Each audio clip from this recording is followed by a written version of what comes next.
안녕하세요. 저는 아들 하나와 함께 살고 있는 싱글맘입니다. 제 나이는 곧 50대를 바라보고 있어요. 저는 결혼을 늦게 했습니다. 아이 또한 늦게 가졌기 때문에 아들은 곧 중학생이죠. 아이에게 아빠라는 존재를 뺏어서 정말 미안할 따름이지만 의젓한 제 아들은 오히려 제 마음을 헤아려 주네요. 제 이야기를 시작하겠습니다. 이혼한 남편은 참 염치가 없는 사람이었어요. 저는 이번에 이혼을 하면서 두 번 다시 남자를 못 믿을 것 같다는 생각을 하게 되었어요. 저희 부모님은 우아하고 지적이십니다. 외가도 그렇고 친가도 그렇고 집안 전체가 배우는 것을 좋아해요. 친척 중엔 사자 직업을 가진 분들이 많을 정도입니다. 저희 집은 어렸을 때부터 항상 거실에 책이 놓여 있었어요. 매일 부모님과 저녁을 먹으면 그날 읽은 책에 대해 가족끼리 토론을 벌이곤 했었죠. 그런 부모님의 피를 물려받아서인지 저도 공부를 곧잘 했습니다. 공부가 제일 쉬웠고 공부밖에 할 줄 몰랐어요. 그렇게 한국인류대학에 입학하는 것도 순조로웠고 대학원까지 입학해서 원 없이 공부를 할 수 있었습니다. 저는 어렸을 때부터 과학에 관련하여 흥미가 있었고 제 전공도 과학 분야입니다. 좋은 대학과 대학원을 우수하게 졸업한 후 원하던 회사에 입사했고 연구원이 되었습니다. 사실 저처럼 박사학위까지 딸 정도면 한 분야에 관해서 적어도 10년의 세월은 노력을 해야 해요. 좁은 실험실에서 10년 가까이 연구만 해온 저는 제 입으로 말하기 조금 그렇지만 순수했지요. 그리고 그 나이가 될 때까지 남자의 관심도 많이 없었습니다. 아예 아무도 만나지 않았던 것은 아니었지만 다들 짧게 만났어요. 그때는 제가 공부하는 것이 더 좋아서 제대로 된 연애를 해본 적이 없었거든요. 항상 제 학업이 1순위였죠. 그런데 입사 이후 선자리가 줄기차게 들어오더군요. 저도 결혼에 대한 관심이 슬슬 생기기도 했고 그렇게 몇 명을 만나게 되었습니다. 대기업에 다니는 사람, 초등학교 선생님 등등 집안과 직업이 좋으신 분들을 만났어요.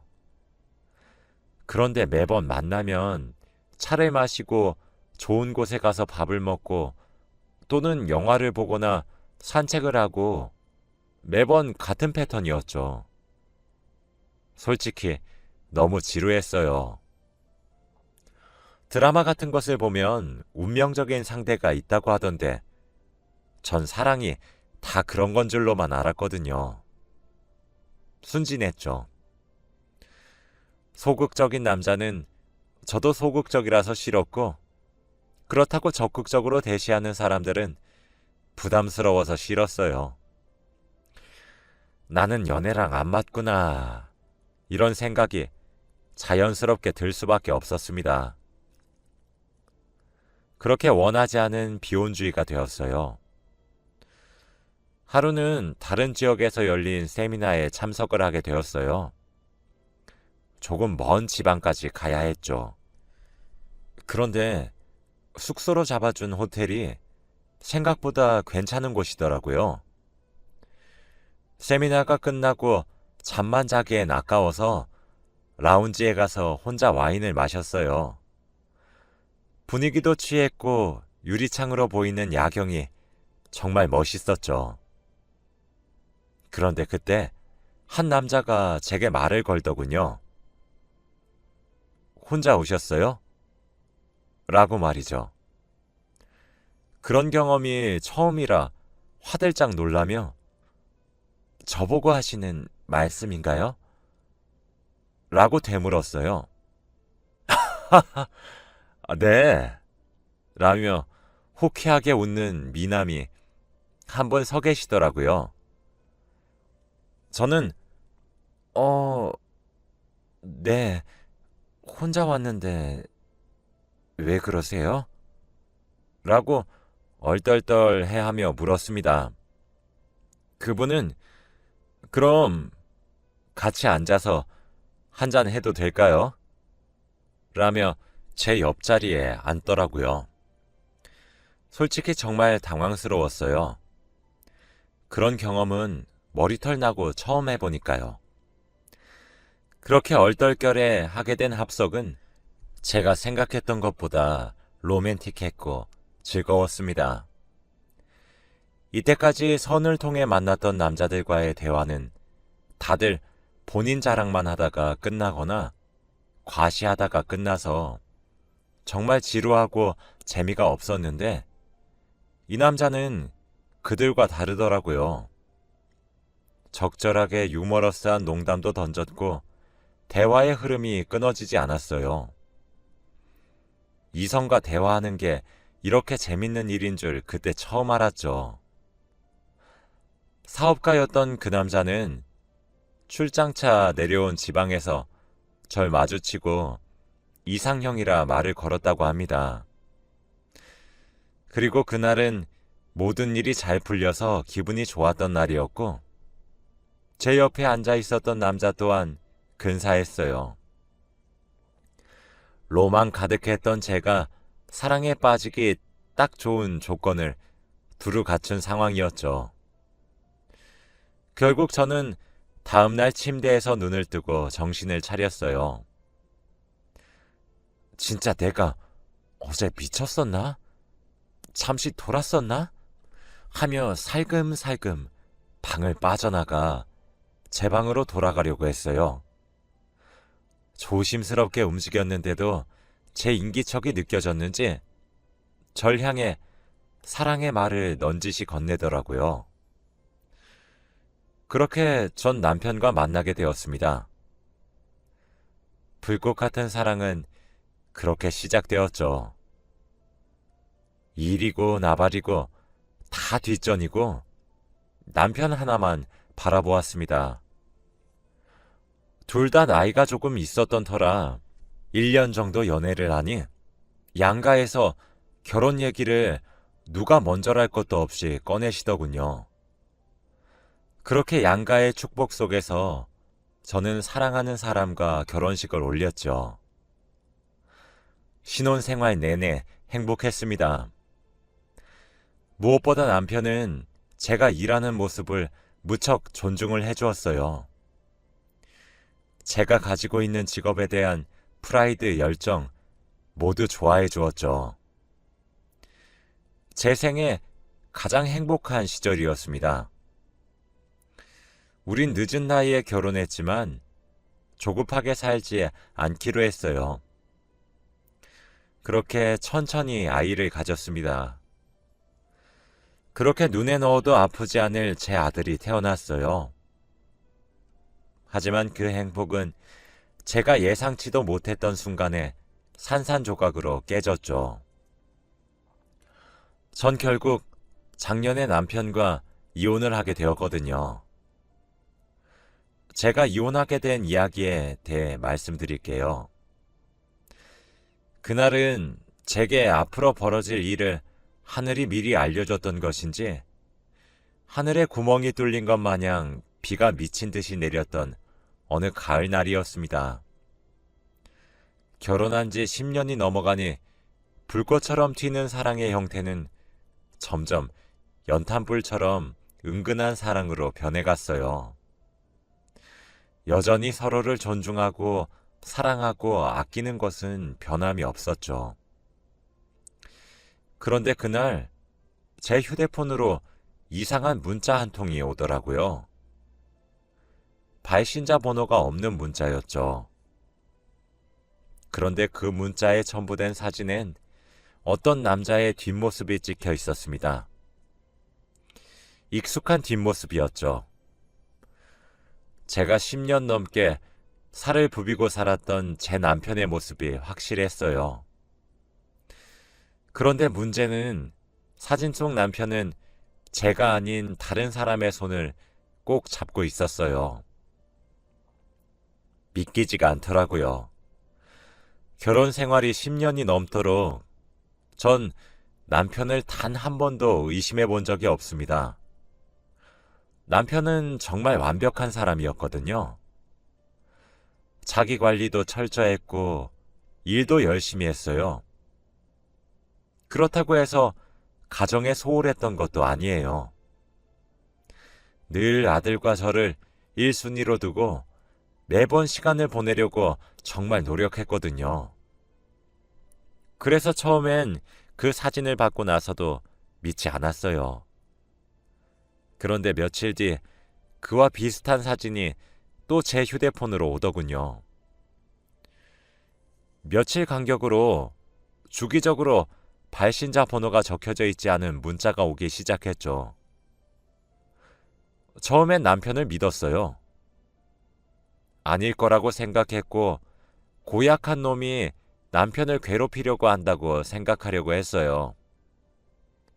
하지만 남편을 찍은 사진은 남편이 출장이라며 집을 비울 때, 모임에 간다고 집을 나갔을 때 등 남편이 제 곁에서 사라지는 순간마다 제게 그런 문자가 오니 마음속 깊은 곳에선 의심이 조금 생기더군요.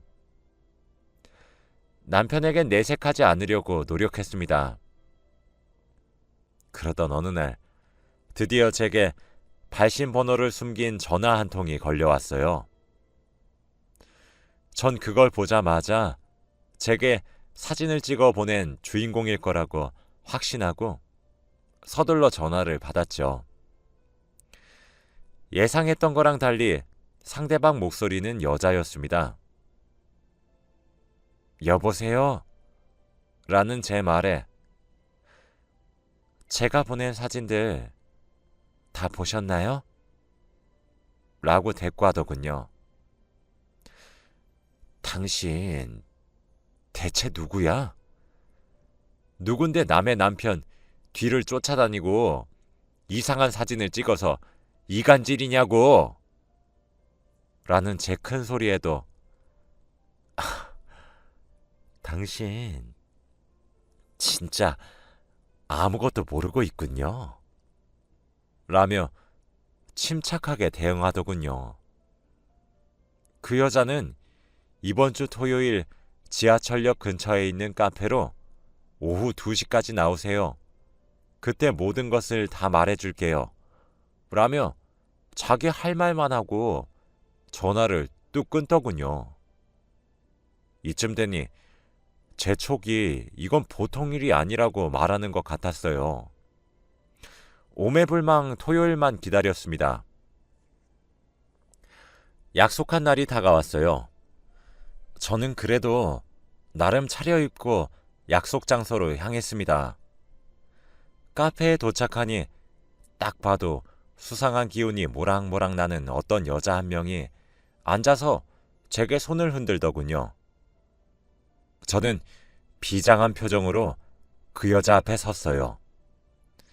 그랬더니 그 여잔 제가 먼저 와서 일단 음료는 제 맘대로 시켰어요. 앉으세요. 라며 침착해 보였어요. 저는 용건만 말하세요. 왜 이러는 거죠? 라고 톡 쏘아 붙였습니다.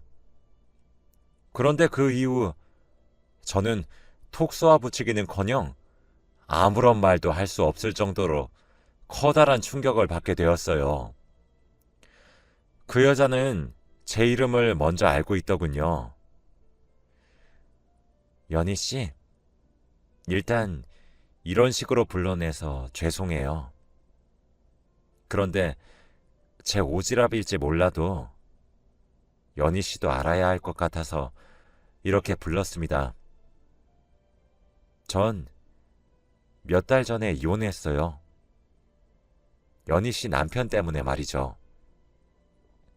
저는 아니, 당신 진짜 뭐 하자는 거야? 라고 화를 냈어요. 연희 씨, 정말 아무것도 모르고 계셨나 보네요. 저 사실 연희 씨가 모르는 것도 불쌍했고, 연희 씨 남편에게 복수하고 싶어서 이렇게 만나자고 했어요.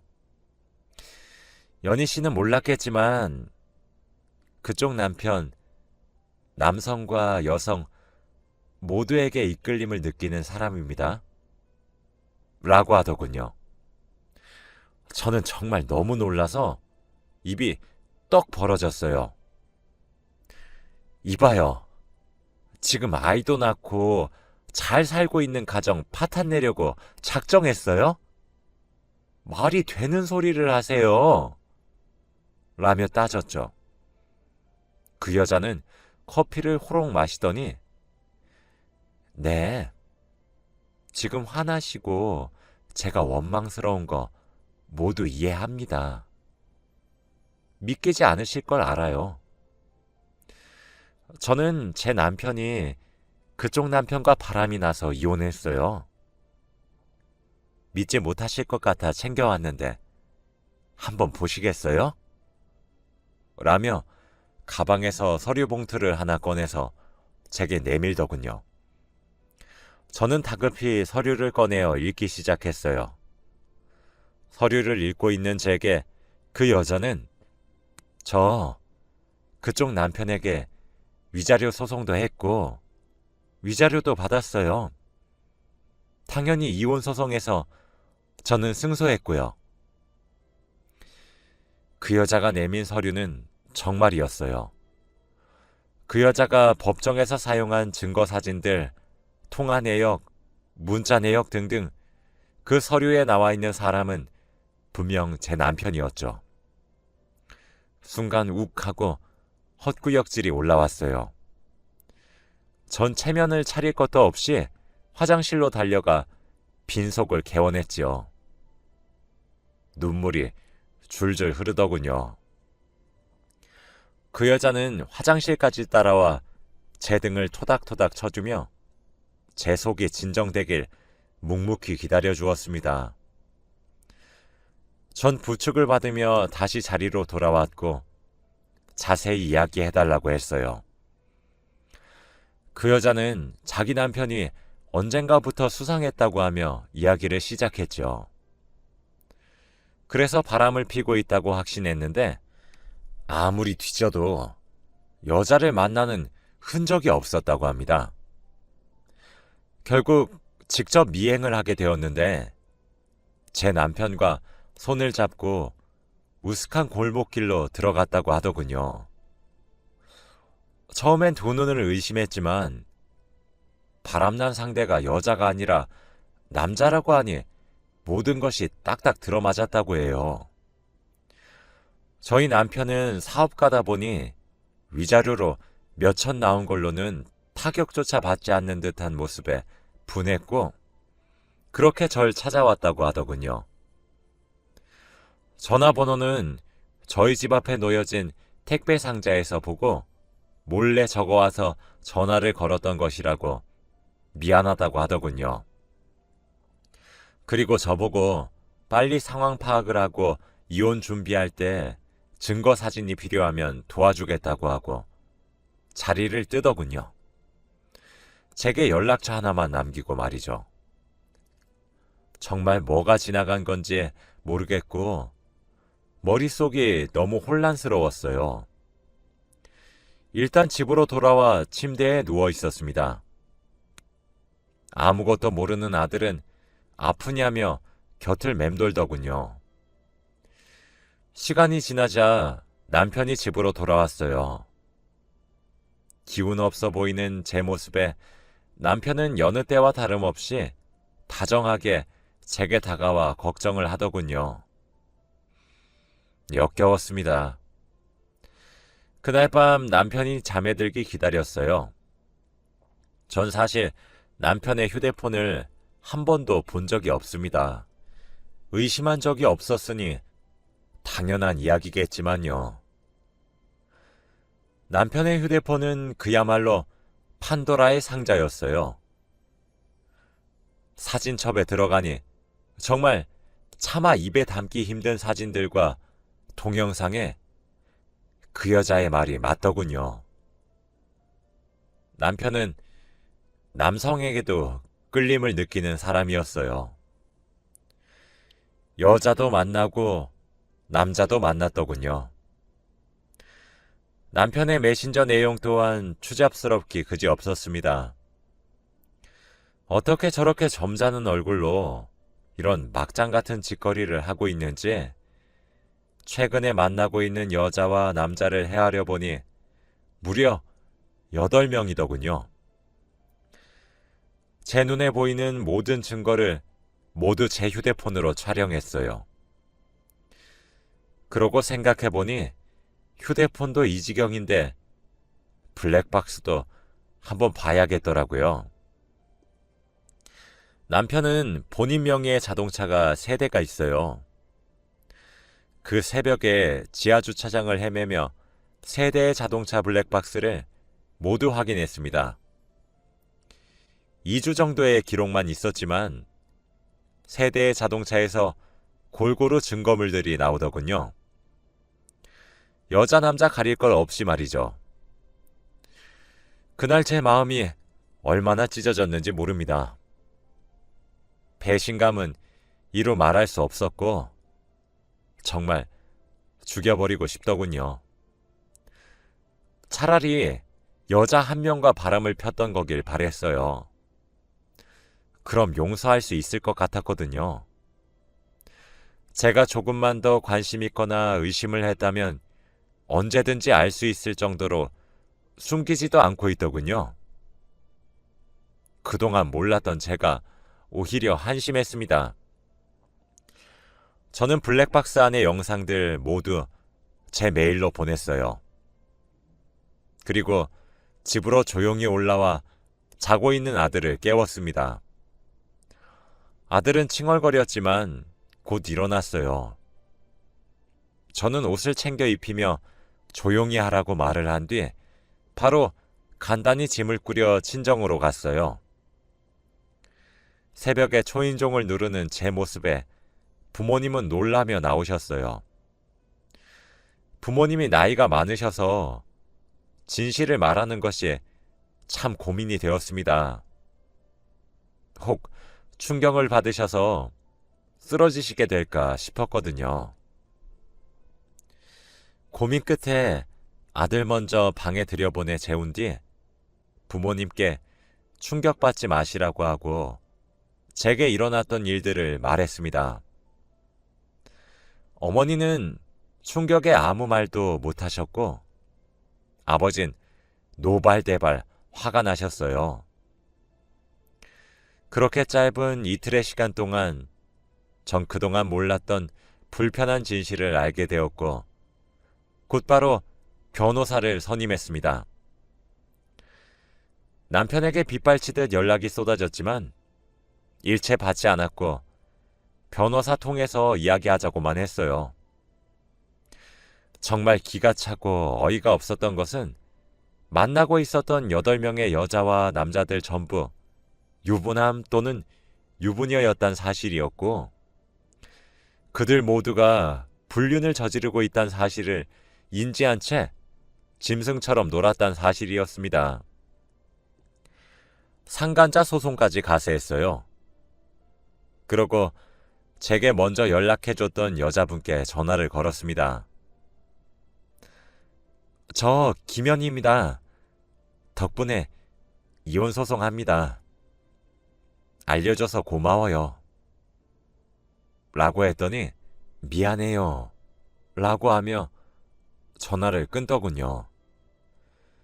솔직히 제가 이혼 소송을 하고 앉아있으니 그 여자분의 심정이 100번 1000번 이해가 되었습니다. 남편과 불륜을 저지른 사람들 모두가 가정을 가진 유부남과 유부녀였다고 했잖아요. 저도 알려주고 싶더군요. 복수하는 거냐고 뭐라고 해도 솔직히 할 말 없는 게 어느 정도 복수는 맞으니까요.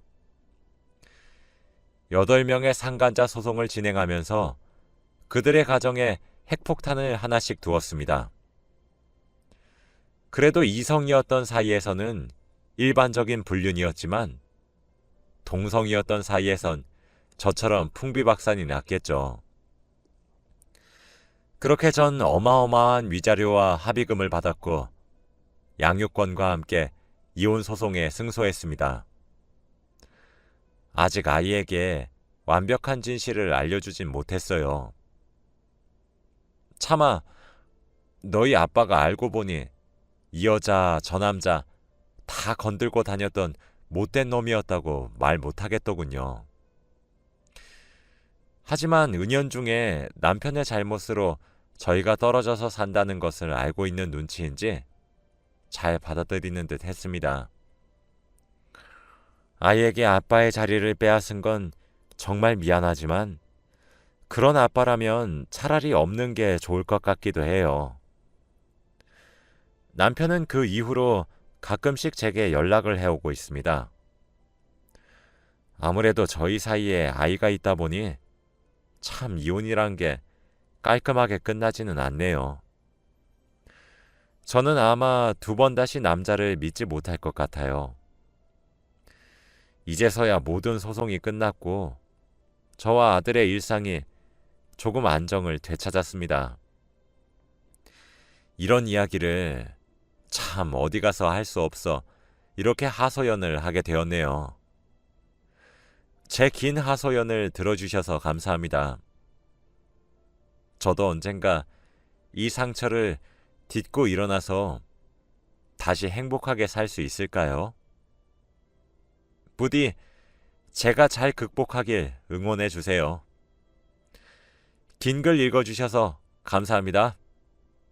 여러분 가정에는 항상 행복과 평안이 가득하길 바라며